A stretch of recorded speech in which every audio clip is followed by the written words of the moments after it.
Há um grande pensador alemão que eu aprecio imensamente, que muitas pessoas aqui gostam no campo da poesia, que é Goethe. O pensador, o filósofo alemão Goethe, ele foi capaz de coisas maravilhosas. Entre elas, criar uma conexão da filosofia com a vida, da filosofia com a botânica.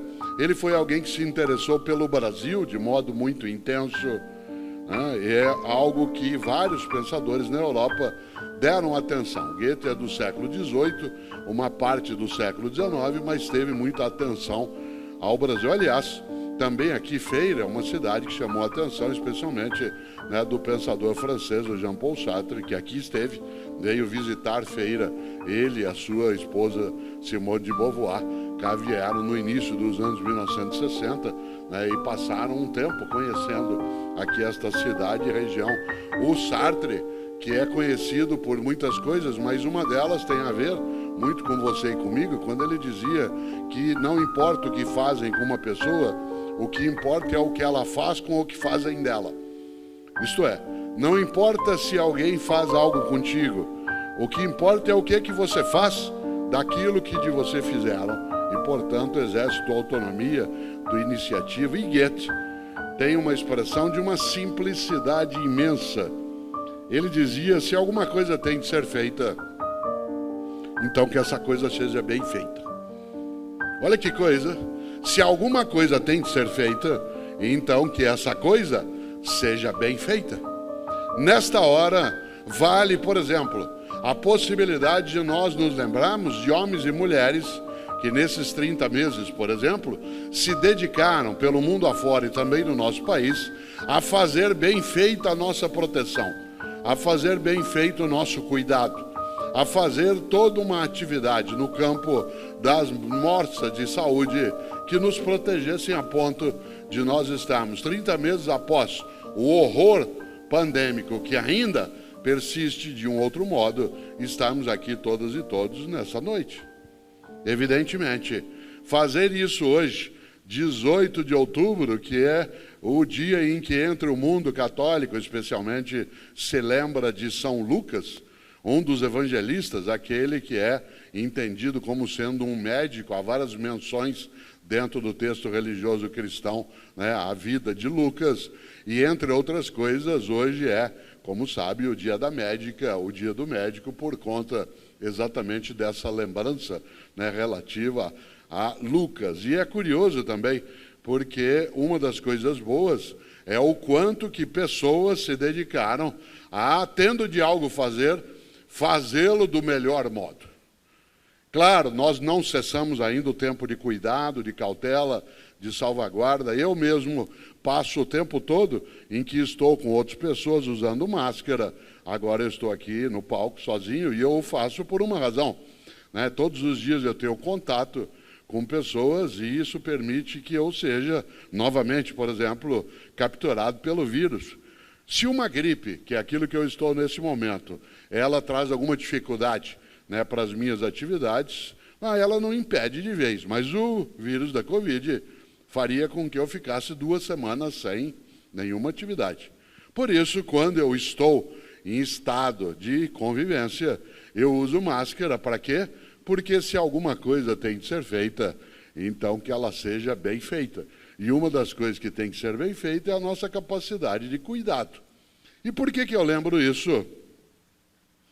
Porque no dia 18 de outubro do ano de 1915, isto é, há 107 anos, nasceu em Uberlândia, no Triângulo Mineiro, um dos mais estupendos artistas brasileiros.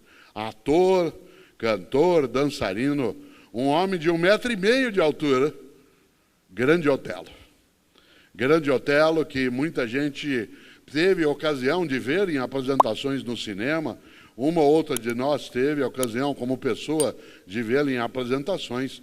Uma parcela de vocês o viu, né, nas versões mais antigas da Escolinha do Professor Raimundo, quando ele fazia, né, uma personagem que, quando chamado, dizia "Quiqueres", né? E é interessante, porque Grande Otelo, um homem de 1,5 metro, que nasceu exatamente há 107 anos.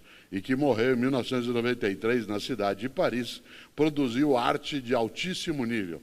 E uma das coisas mais maravilhosas feitas por Grande Otelo, alguém que quando representou, o fez do seu melhor modo, a tal ponto que ele é absolutamente admirado, né, dentro da arte brasileira, especialmente por quem tem mais idade, que, portanto, teve ocasião, né, de presenciá-lo em várias situações. O mais forte é que Grande Otelo, em 1969, ele participou de um dos filmes mais estupendos da filmografia brasileira, que é Macunaíma. Provavelmente poucas pessoas aqui viram Macunaíma no cinema, afinal quase ninguém aqui havia nascido em 1969, as mulheres nenhuma, uma parte dos homens sem dúvida já houvera nascido.